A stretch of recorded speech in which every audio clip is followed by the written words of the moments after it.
Sponsored by the Big 98, Nashville's #1 for new country and the home of the Bobby Bones Show.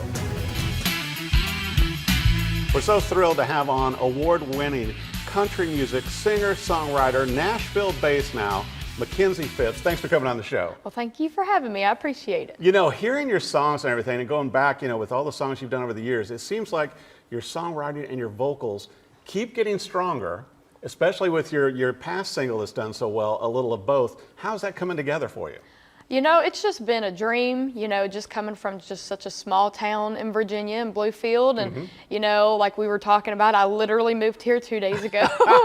So it's definitely been a whirlwind of emotions, but I'm just so grateful for everything that the good Lord has given me and all the opportunities that I've been able to do. So I'm just very fortunate. Well, and I've got to bring this up too. You've found like a huge amount of fans and following, you know, just with a lot of your covers even that you've done. How did that all come about? Because I know you love writing songs and doing your own music, but how did you pick the covers? Like even like Lacy J. Dalton's, you know, 16th Avenue, you've got Alan Jackson's song, all these, you're getting followers with those.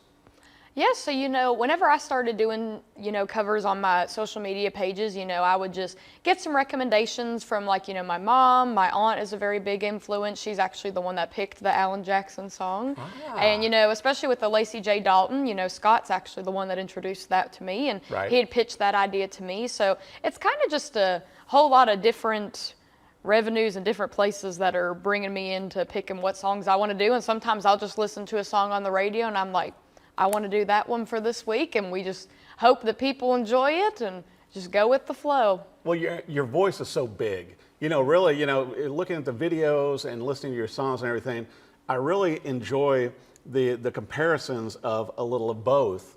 You know, when you're working on that song, how did that feel with the lyrics? I mean, I just think it's so deep. Yes, so, you know, especially when I listened to that song, you know, I felt like a lot of people out there would be able to relate to it in their own way. And, you know, the way that I relate to it is, you know, especially when people down in my hometown found out that I was moving to Nashville, you know, a big thing they talk about is never forget your roots. And of course, I would never do that because you can't take the country out of the girl. You just can't. And that's how I relate to the song because, you know, I can still have that small town simple living that I have back in Virginia and still be able to also do what I love down in Nashville, you know, living the chaotic, busy, but fun life. So that's how I relate to it because I will always have a love for Virginia and I have a love for Tennessee. So why do I have to choose? I could just have both. I think it kind of speaks to your music also, Makenzie, to where it's like you've been able to meld traditional country, which obviously you and your family are a fan of and you come from a very musical family, but also it's still got a modern take on it on how you're approaching it. So once again, it's putting the best of both worlds into one package, don't you think? Yes, because, you know, I do try so hard, especially with all of my friends. I never like calling them followers because, you know, I always talk about I wouldn't be anywhere without them. So everybody that is on my social media pages and that have gotten me to where I am today, I always like to be sure to fit into multiple different age demographics. So, you know, I'll do traditional country to lean towards more of the older generation. And then I'll also, you know, do some 90s, early 2000s to fit in with all different kinds of generations. And, you know, going into the modern country, I just like to make sure that I cover all of my bases. Now, did you get to actually meet Lacy J. Dalton? Because I know that your 16th Avenue rendition is just so amazing. Well, thank you. What was it like meeting Lacy J? Lacy is just one of the most humble individuals I've ever met. You know, she's a sweetheart. You know, I don't think she's ever met a stranger because, you know, when I met her, the first time I ever met her was backstage at the Grand Ole Opry. And that's when she was actually going to the Opry, and it was the first time that she had been in years. And she went and performed 16th Avenue because it was the anniversary of the song. And that was the very first time I met her, and I got to go backstage, and we just sat down on the couch, and we just talked about anything and everything, and she just makes you feel right at home. Well, and I've got to ask you now, as you're ingraining yourself here in Nashville, and you've been, you know, spoken so highly. I mean, you've won Josie Awards, you know, you've won other songwriting awards, you've been noticed by Country Rebel, by People magazine, all these things. What does it feel like now as you keep moving up, you know, to where, you know, coming from Bluefield, Virginia, and now Nashville, and it's like now you're performing on these stages and you're a part of this, just like at CMA Fest and everything else. What does that feel like now as you're making that transition? You just got to take every day one day at a time, because you never know what you're going to wake up to. You know, like I told you this morning, I woke up, I took a shower, I put my makeup on, and now I'm here getting to speak with you today, and you never know what's going to be happening. You know, you could have a week that is pretty chilled out, and then you could have the next week and it's just everything's hitting you at once. So I'm definitely ready for the opportunities that I'm going to be given, and I'm just walking on the path that the good Lord's guiding me. Well, and you've got more singles coming out during the summer and this fall, and you and I were talking that eventually this is all going to be put together into an EP also. Yes, yes. I'm hoping to, you know, have that released.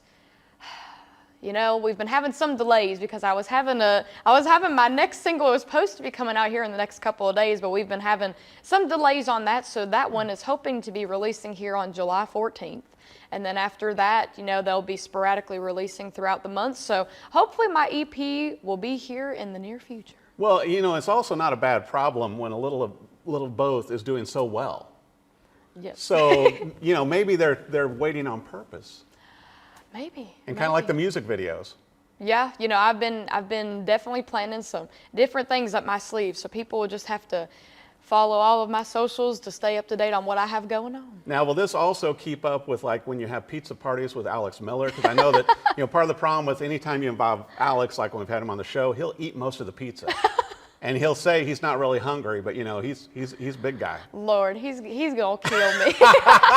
You know, me and him, we can tear down a bag of poppables. Let me tell you, we were having a ball last night. He just came over and we were practicing on a couple of stuff, and I went and got Jet's pizza, and I'd never had that before in my life. And you know, I told him, I was like, you know, I have these poppable chips if you wanna try them. And he was like, oh my gosh, I love those so much. And me and him were just sitting there, and we almost ate the entire bag. It's just so much fun being able to have a friend like him, especially in the music scene, because, you know, for the longest time at my age, you know, I feel so old, even though I'm not. No. And, you know, I don't really have that many friends in my life that are actually involved in music like him and I are. Right. So, you know, I'm very fortunate to be able to have a friend like him who's just as nice and kind and talented as him. Well, and I wanted to bring this up too, because some of our viewers may not know this from your past history, but you actually started singing at the age of 4 at your church with your grandma. Yes, I did. I actually did a video here recently where I was doing a kind of goodbye Virginia, hello Nashville.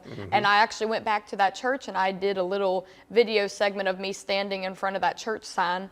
And, you know, that's just, like you said, that's how I got started singing. You know, my mama took me to church every single Sunday, and I'd go to Sunday school and I'd learn different songs that they teach us. And before church service every Sunday, I'd go to the piano, and I remember songs that I would listen to, and I would listen to the keys on the piano by ear, and I'd play it and I'd sing it. And that's kind of how my mama found out I had a gift for singing. And ever since then, I just ran with it. And then at 14, you started playing guitar.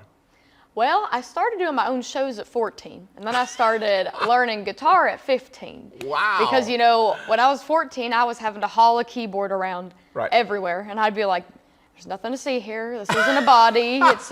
It's a piano. Because down in my area, you know, you don't really have that many people that do play the keyboard or piano. So when you're hauling that thing everywhere, it just got so exhausting. So you're actually a multi-instrumentalist then? I play those 2 instruments. That's I get multi. By. I get by. I get by with playing, and my main instrument is the vocal. And your Gibson guitar. Yes. I got to bring that up. You do have a very pretty Gibson that you've been out on the road with. Yes, well, thank you. Does she have a name? No.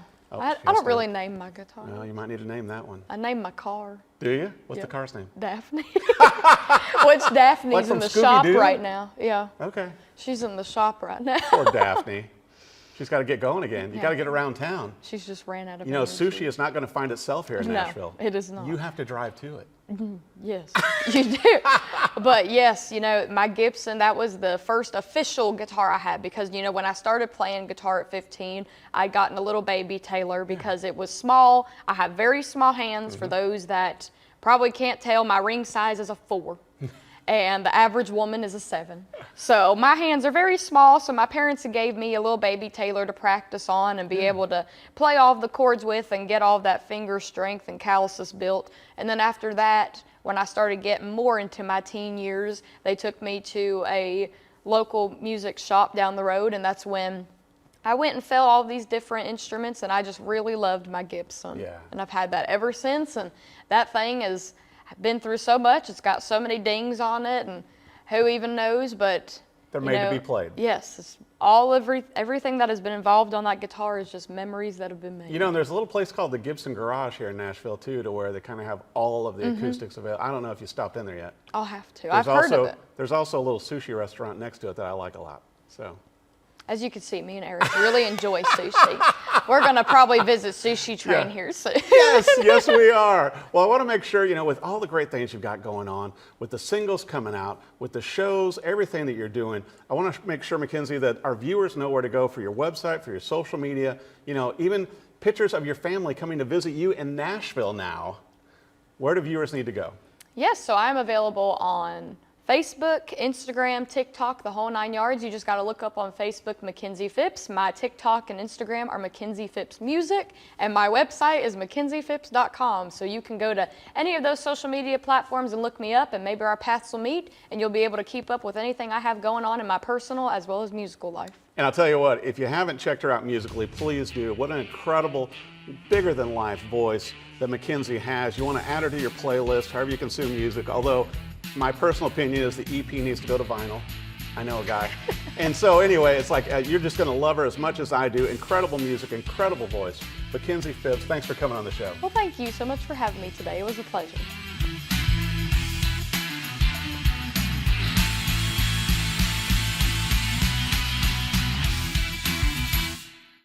Sponsored by the Big 98, Nashville's #1 for new country and the home of the Bobby Bones Show.